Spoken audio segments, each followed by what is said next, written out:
You've heard me say that bravery is something you can cultivate. And that's what I want to talk about today.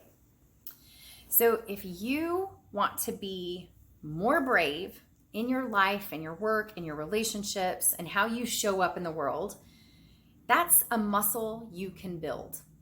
And there's a couple of ways that we can begin. So first and foremost is to make a choice. Choose to be brave. I remember the first time I heard Brene Brown's talk on vulnerability. So she had a TED talk that went viral, I don't know, some 9-10 years ago, maybe more. But when I heard it, 9 or 10 years ago.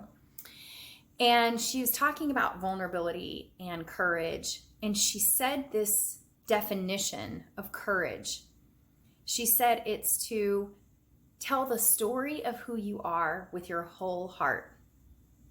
And I remember then something resonating inside me, like, yes, I want to be the kind of person who tells the story of who I am with my whole heart. And something inside me made a choice. And it takes that. So maybe you look for yourself and you say, do I want to be brave with my life? And just making an intentional and conscious choice is step number one. Beyond that, cultivating courage and bravery happens when we start to look at the cost associated with not being brave. So there's a really simple exercise that you can do. Just take a piece of paper, blank piece of paper, and split it down the middle with a line. And then on one side, write the cost. And on the other side, write the benefit. So then you begin to look at and really evaluate and tell the truth about what's it cost me in my life that I don't take brave action. Right? Does it cost me intimacy?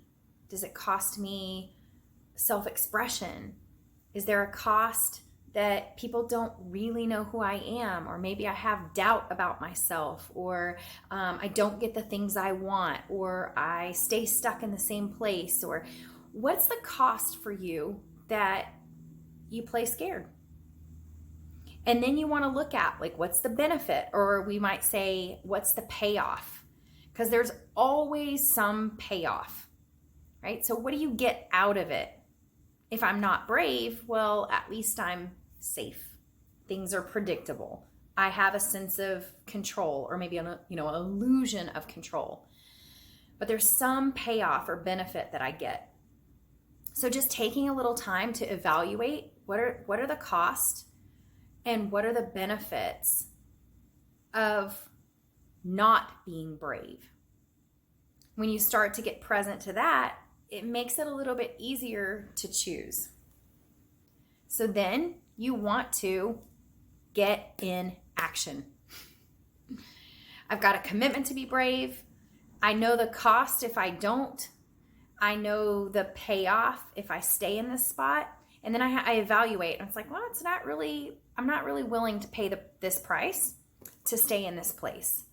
So identify an action that you can take and take it.